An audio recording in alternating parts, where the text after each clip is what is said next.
présenter d'abord les modalités déclaratives et puis les mesures de simplification qui sont prises pour faciliter la démarche de nos concitoyens. Ensuite, on vous présentera les nouveautés fiscales de l'année 2024. Et puis, on terminera par vous présenter le dispositif d'accueil des usagers dans le département. Donc d'abord, peut-être un rappel sur le calendrier.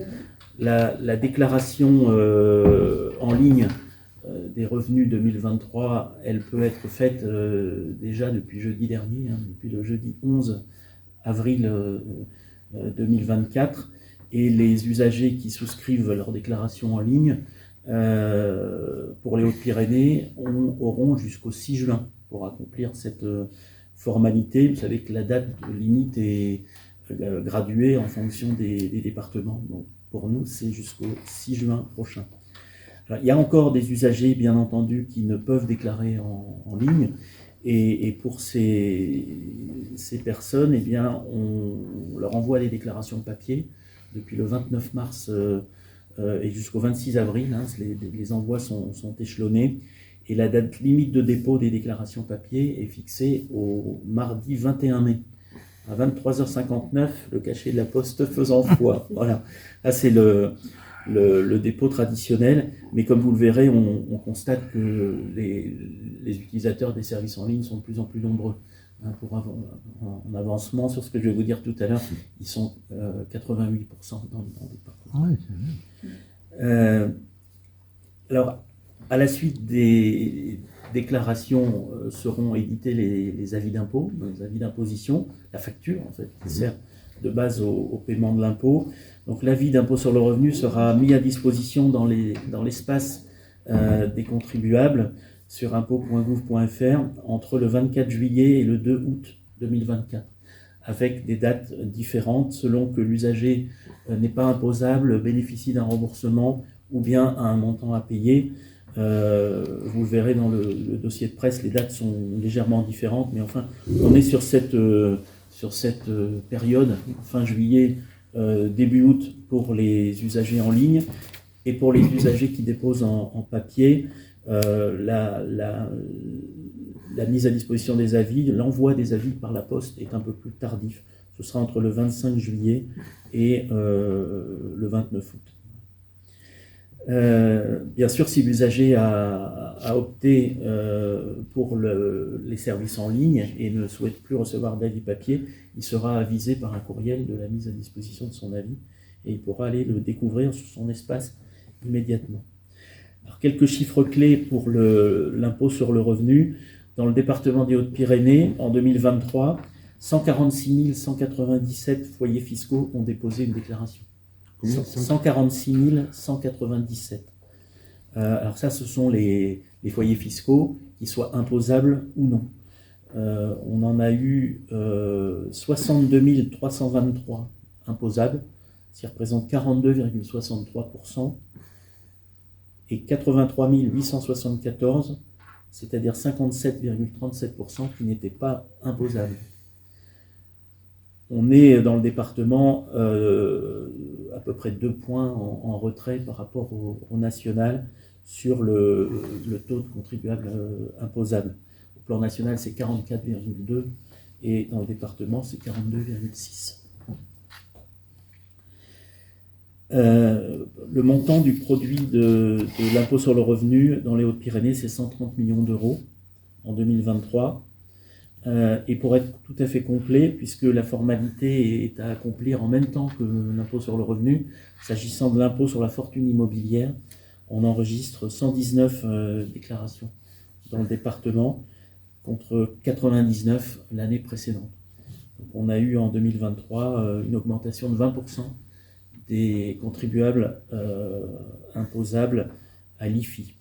Pour terminer sur les avances de réduction et crédit d'impôt, là aussi c'est un service qui a été mis en place il y a quelques années et qui permet à l'usager qui bénéficie de réduction et de crédit d'impôt d'obtenir dès le mois de janvier une avance forfaitaire qui représente 60% des réductions et des crédits d'impôt dont il a bénéficié l'année précédente. sur la base, bien sûr, de la situation que l'administration fiscale connaît, parce que c'est l'administration fiscale qui liquide cette avance. Donc pour l'avance qui sera versée, qui a été versée début 2024, c'est la situation fiscale de 2022, les revenus déclarés donc en 2023 qui ont été pris en compte, les usagers ont par ailleurs eu la possibilité à la fin de l'année 2023, dans leur espace personnel, de venir diminuer le montant de cette avance ou d'y renoncer, si par exemple ils n'ont plus les charges qui servent de base à ces réductions de crédit d'impôt, et pour éviter d'avoir à rembourser ultérieurement l'avance, ils peuvent bien sûr, par anticipation, l'annuler. Alors, sur les avances, les réductions et les crédits d'impôt, je tiens à préciser que nous sommes très vigilants et que nous vérifions scrupuleusement les déclarations, hein, parce qu'on a pu avoir aussi, à partir du moment où on calcule automatiquement une avance qui est versée sur le compte bancaire automatiquement, bien entendu, il faut se prémunir des risques de fraude aux réductions et aux crédits d'impôt.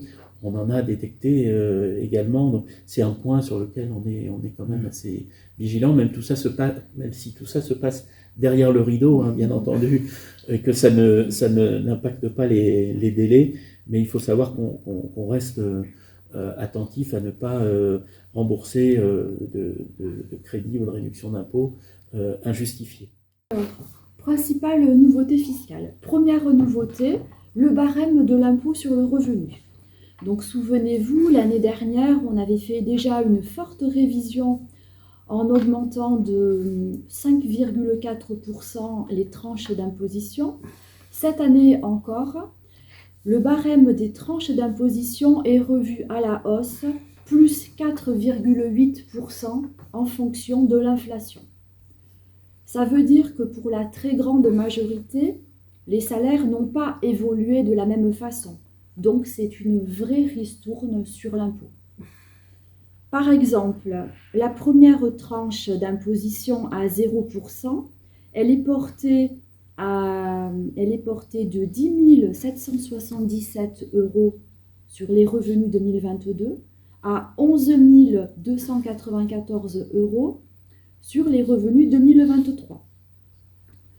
De même, pour la tranche d'imposition à 11%, il faut cette année attendre 28 797 € pour une part, pour basculer dans la troisième tranche à 30%, contre 27 478 € l'année dernière. Deuxième nouveauté, la situation du foyer. Donc, à compter de la déclaration des revenus de 2023, l'adresse des enfants majeurs ou mariés qui sont rattachés au foyer fiscal de leurs parents doit être précisée si elle est différente de l'adresse des parents. Pourquoi ? Pour permettre d'avoir une qualité des avis d'imposition de la taxe d'habitation sur les résidences secondaires pour l'automne 2024. D'accord ? Pour pas que ces jeunes se retrouvent avec un avis d'imposition qui correspond en réalité à leur habitation principale. Donc c'est très important cette année que nos contribuables, nos usagers du service public mettent à jour les adresses, la leur et également celles de leurs enfants majeurs rattachés et qui résident dans une adresse différente. Troisième nouveauté, pour les revenus fonciers, la limite d'imputation des déficits fonciers sur le revenu global est à titre temporaire et sous certaines conditions relevée de 10 700 € à 21 400 € à concurrence du montant qui sont des dépenses déductibles de rénovation énergétique permettant à un bien de sortir de son statut de passoire thermique. C'est-à-dire que le propriétaire, quand il fait des travaux qui permettent de passer le DPE de la catégorie EFG, passoire thermique, à la catégorie ABCD, il a la possibilité d'imputer sur son revenu global un déficit foncier à hauteur de 21 400 € et non pas 10 700 €. L'avantage est quasiment doublé. L'avantage est doublé, absolument. Plus que doublé. Du prélèvement forfaitaire unique Mais la nouveauté, c'est que les contribuables peuvent opter pour l'application du barème progressif en lieu et place du PFU. Donc c'est une option qui est express, qui est irrévocable, qui porte sur le total de ces plus-values de cession d'actifs numériques et qui, attention, est totalement indépendante de l'option qui peut être exercée pour la taxation des revenus de capitaux mobiliers et des plus-values. Voilà. Je suis largué. Je vous le dis tout de suite. Ensuite, sur les réductions d'impôts, on a le taux de la réduction d'impôts au titre des dons qui est porté à 75% au lieu de 66% pour les dons et les versements qui sont effectués au profit de la Fondation du patrimoine pour la sauvegarde du patrimoine immobilier religieux dans des communes ou des métropoles inférieures à 10 000 habitants. Et ensuite, on a également, à compter de l'imposition des revenus 2023, une réduction d'impôt pour dons à un taux de 66% qui concerne tous les dons et les versements qui sont opérés en faveur des œuvres et des organismes d'intérêt général qui concourent à l'égalité entre les hommes et les femmes. Les nouveautés de la déclaration en ligne. Donc c'est pour ça qu'on vous avait incité à prendre ce petit prospectus. La déclaration simplifiée, depuis les revenus 2023, est désormais accessible sur smartphone ou sur tablette via l'application impôts.gouv.fr. Donc c'est une application qu'il va falloir télécharger pour pouvoir déclarer en ligne ces revenus qui sont des situations qui correspondent à des situations simples. Des situations simples, c'est des situations où le contribuable n'a pas besoin de déposer une déclaration annexe, type déclaration annexe des revenus fonciers. C'est une déclaration où il n'a pas besoin de signaler un changement d'adresse. C'est une déclaration où il n'a pas non plus à signaler un changement de situation familiale. C'est un peu comme pour la déclaration automatique tout à l'heure. Voilà. Vraiment, les situations les plus simples. C'est les situations les plus simples qui seront accessibles cette année sur smartphone et sur tablette après avoir téléchargé l'application qui convient.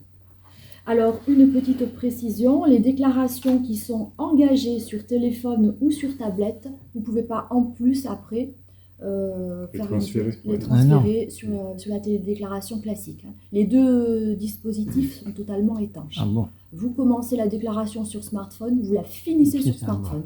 Sinon, si vous changez d'avis, vous allez sur votre ordi, et ben vous ne retrouverez pas les informations que vous avez faites sur le smartphone. Il n'y a pas de passerelle, il faudra recommencer. Voilà. On déclare sur smartphone, on déclare sur tablette et on va au bout. Voilà. Ensuite, on a également une simplification pour les démarches des travailleurs indépendants. Vous savez, donc les travailleurs indépendants, les praticiens, les auxiliaires médicaux conventionnés, qui dorénavant pourront corriger en ligne leur déclaration des revenus. C'est le dispositif que vous a expliqué M. Nolf entre le 31 juillet et le 4 décembre. Ça, c'est une nouveauté également. Et enfin, une grosse nouveauté cette année, c'est une incitation renforcée à la déclaration des changements d'adresse. Donc, en début de parcours en ligne, sur le premier écran, vous savez, état civil, adresse, l'usager devra signaler s'il a déménagé ou pas en 2023 ou en 2024, avant de poursuivre sa déclaration. Ça sera bloquant.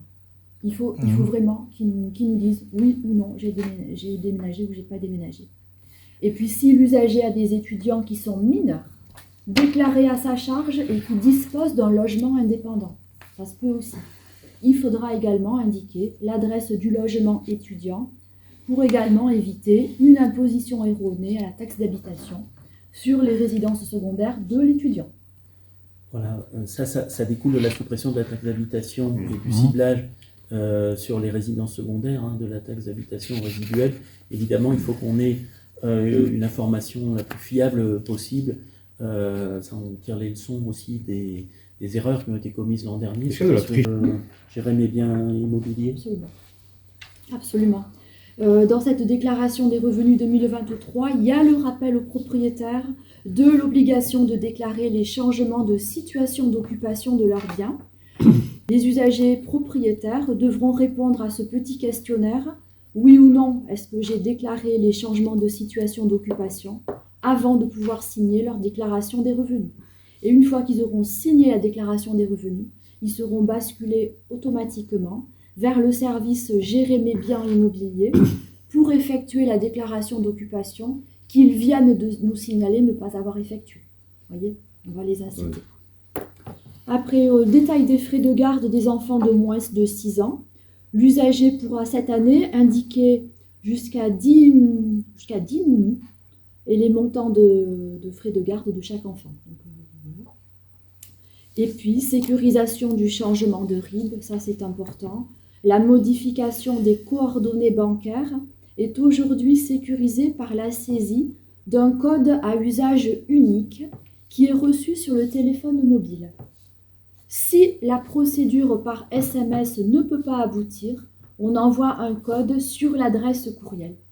On est en train de vraiment sécuriser pour qu'on puisse faire les changements de RIB, pour être sûr que c'est le contribuable qui modifie son RIB.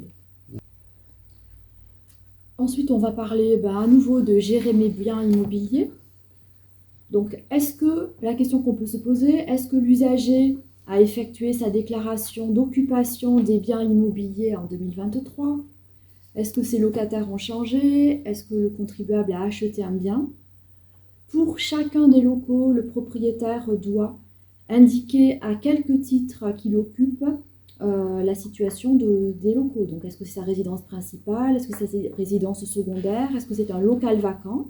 Quand il ne l'occupe pas lui-même, il doit indiquer l'identité des occupants et la période d'occupation. De même, il doit, avec sa déclaration, signaler la situation des locaux annexes. Les parkings, les caves, les garages, les piscines doivent être déclarés avec le logement dont ils dépendent. Donc en 2023, rappelez-vous, tous les propriétaires devaient vérifier, valider, modifier la situation d'occupation de leurs locaux en signalant donc une situation au 1er janvier 2023. C'était une obligation générale à tous les propriétaires qui faisaient suite à la suppression de la taxe d'habitation et qui devait nous permettre de cibler la taxe d'habitation sur les seules résidences secondaires. Aujourd'hui, donc, on bascule dans un régime de croisière, en quelque sorte. Voilà. Donc, depuis cette année, la déclaration d'occupation n'est nécessaire qu'en cas de changement de situation. Elle se fait au fil de l'eau et au plus tard le 30 juin de l'année qui suit celle du changement. Donc, pour faciliter cette démarche déclarative, les données d'occupation qui sont connues de nos services sont préaffichées. Donc, cette obligation déclarative, elle est indispensable pour se prémunir de toutes les erreurs d'imposition sur les taxes d'habitation qui subsistent hors résidence principale. La déclaration d'occupation doit permettre une bonne identification des locaux affectés à l'habitation principale, exonérés, et ainsi ne pas adresser d'avis de taxation à des personnes qui n'en seraient pas redevables. Voilà, donc ces derniers devraient alors effectuer des démarches auprès de l'administration fiscale pour régulariser leur situation. Donc si c'est bien déclaré, les avis d'imposition seront justes. Pour vous donner un ordre d'idée, donc l'année dernière, tous les usagers concernés n'ont pas fait la déclaration, d'autres l'ont faite de façon erronée. Donc au total, on a reçu énormément de réclamations et beaucoup d'impositions qui ont été établies sur des bases erronées. Et le nombre de réclamations en matière de taxe d'habitation a bondi de 25% dans le département, partout en France, mais dans des proportions diverses. Dans le département, c'est 25%. Donc on s'est employé à partir de la sortie des avis d'imposition, début novembre, à rectifier, à dégrever les impositions émises à tort. On continue à le faire aujourd'hui, mais donc aujourd'hui tout ça rentre progressivement dans l'ordre, et puis on a réussi à revenir à la situation d'imposition normale, après correction de ces erreurs liées au basculement dans le nouveau dispositif. Donc, D'où l'importance d'avoir connaissance pour l'administration fiscale de la situation précise d'occupation des locaux. Alors c'est vrai que l'année dernière, dans les Hautes-Pyrénées, 78,8% des propriétaires ont déclaré la situation d'occupation de leurs locaux. Donc 78,8%, ça veut dire que cette année, il nous reste encore un reliquat de propriétaires à rattraper pour qu'ils aillent faire correctement leur déclaration d'occupation des locaux. Et pour tous ceux qui ont connu un changement dans l'occupation de leurs locaux, revenir sur le système pour mettre à jour les occupants et la situation de leurs locaux. Comme tout changement, hein, pour une imposition de masse, ça prend un peu de temps et c'est logique pour affiner les choses et avoir des impositions qui correspondent exactement aux situations réelles. Alors cette année, si l'usager n'a pas accès à Internet, s'il a besoin d'assistance pour effectuer sa déclaration d'occupation des locaux, on rappelle à nouveau le numéro national, le 0809 401 401. C'est un service gratuit, plus le prix d'un appel, qui est ouvert du lundi au vendredi de 8h30 à 19h, où on a des agents de l'administration fiscale qui sont à disposition des usagers. On a également des postes en libre service où on peut accompagner les usagers pour faire leurs démarches dans leur service des impôts des particuliers ou également dans les espaces France Service qui sont situés à moins de 30 km, à moins de 30 minutes de chaque usager. Et cette année, pour la déclaration d'occupation des locaux, un formulaire papier est disponible. Voilà. Donc, il faut le télécharger sur le site impôts.gouv.fr et il permet ainsi... On peut le récupérer aussi oui, bien sûr, auprès de vos services. Au service des impôts des comme l'an particuliers. dernier. Oui, Nous en tirer un stock. Oui, tout à fait. Voilà. Mais il est en ligne sur le site impôts.gouv. Alors, ça fait la liaison avec le dernier point qu'on voulait aborder. Sont les modalités d'accueil des usagers sur nos sites des Hautes-Pyrénées. Donc, comme les années précédentes, on a déployé une offre la plus diversifiée possible pour que les usagers puissent nous atteindre par différents canaux. Il y a d'abord la messagerie sécurisée que chaque contribuable dispose sur son espace du site impôts.gouv.fr. Donc, elle permet de communiquer directement avec l'administration fiscale et donc avec le service gestionnaire de son dossier. En toute sécurité, on peut poser une question, faire une réclamation, signaler une difficulté, demander la modulation de son prélèvement à la source, etc. Voilà, tout peut passer par la messagerie sécurisée. Les délais de réponse sont très courts. On a également donc un numéro vert, un numéro de téléphone unique que ma collègue vous a donné à l'instant, 0809 401 401. Ça, c'est le service national d'assistance. Ce sont des centres de contact qui sont positionnés partout sur le territoire et ouverts du lundi au vendredi de 8h30 à 19h, avec derrière le téléphone des agents des finances publiques qui peuvent répondre à toutes les questions, guider les usagers dans la réalisation de la déclaration en ligne, avec un système de COBROS, navigation assistée, qui permet de prendre la main en quelque sorte et d'aider l'usager à naviguer sur sa déclaration. On peut également prendre rendez-vous alors par différents moyens. Sur le site impôts.gouv.fr, on peut prendre un rendez-vous dans nos services. On peut le faire également par téléphone. Si la situation qu'on a à présenter ou solutionner est particulièrement complexe, qu'on préfère avoir un rendez-vous en tête-à-tête, on a des plages donc, qui sont réservées pour l'accueil sur rendez-vous. En général, tous les après-midi, dans les Hautes-Pyrénées, sauf le lundi où on reçoit, au fil de l'eau, tous les usagers, mais du mardi au vendredi, l'après-midi, on reçoit, je vous le détaillerai ensuite sur rendez-vous. Et puis, bien entendu, on a nos guichets traditionnels à Tarbes, à Lourdes et à Lannemezan, où des agents du service des impôts des particuliers reçoivent, alors à Tarbes et à Lourdes, le lundi de 8h45 à 12h et de 13h30 à 16h, et le mardi, jeudi et vendredi de 8h45 à 12h. On recevra également le vendredi 10 mai le pont qui succédera aux 2 jours fériés des 8 et 9 mai. Nos services seront ouverts parce qu'on sait que nos usagers souvent mettent à profit les jours fériés pour réfléchir à leurs obligations fiscales. Donc il est important qu'au lendemain on soit, des fois ils travaillent aussi, ils disponible. ne peuvent pas se libérer en journée. Voilà. On sera donc disponible à Tarbes et à Lourdes sur rendez-vous téléphonique à chaque fois qu'on n'est pas ouvert au public, c'est-à-dire le mardi de 13h30 à 16h, le mercredi de 8h45 à 12h et le jeudi de 13h30 à 16h. Et puis à Lannemezan, il y a des horaires un peu adaptés, mais vous aurez tout ça sur le document.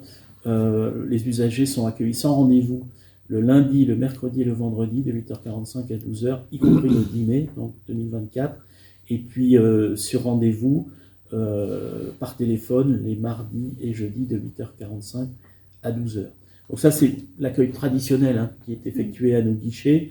Au-delà, bien entendu, les usagers peuvent obtenir des renseignements relatifs à la déclaration de revenus dans tous les points de contact de proximité, c'est-à-dire soit des trésoreries, par exemple la Bannière de Bigorre, on a une trésorerie qui reçoit les usagers, soit dans les antennes des services de gestion comptable, Argelès-Gazost, Hameau-Bourguet, et puis bien entendu dans les 18 structures qui sont labellisées Espace France Service dans les départements.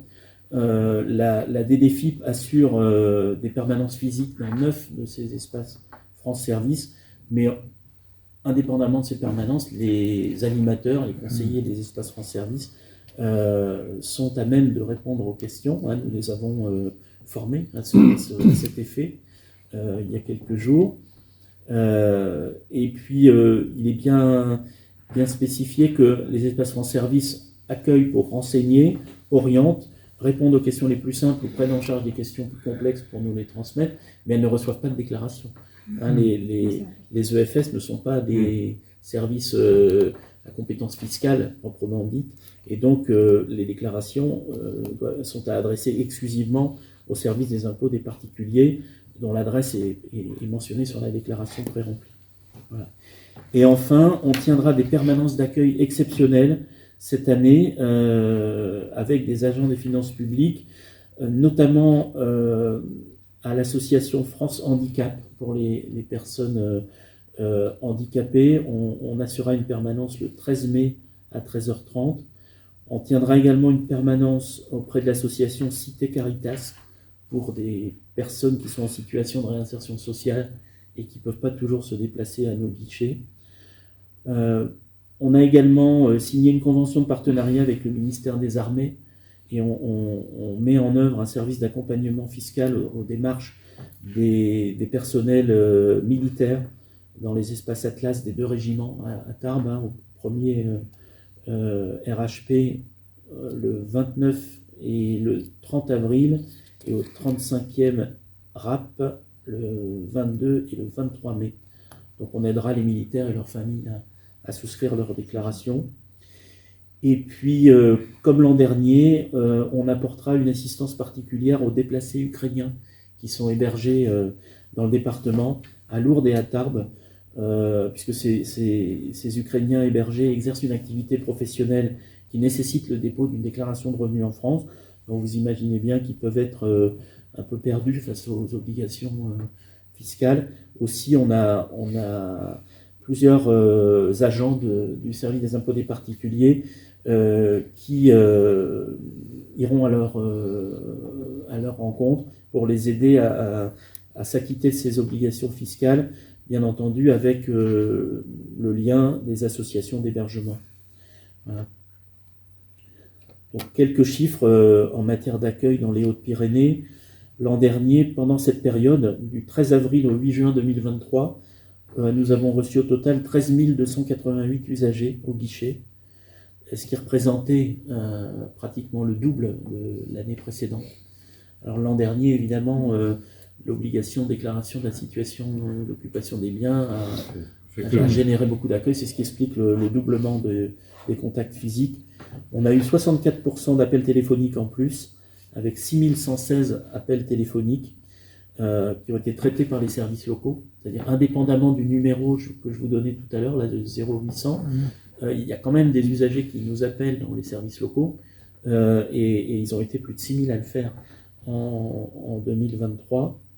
Et puis on a traité pendant cette période plus de 3000 courriels, c'est-à-dire plus de 30% par rapport à 2022, et puis quelques centaines de rendez-vous. Voilà, on a assumé 205 rendez-vous physiques et 456 rendez-vous téléphoniques.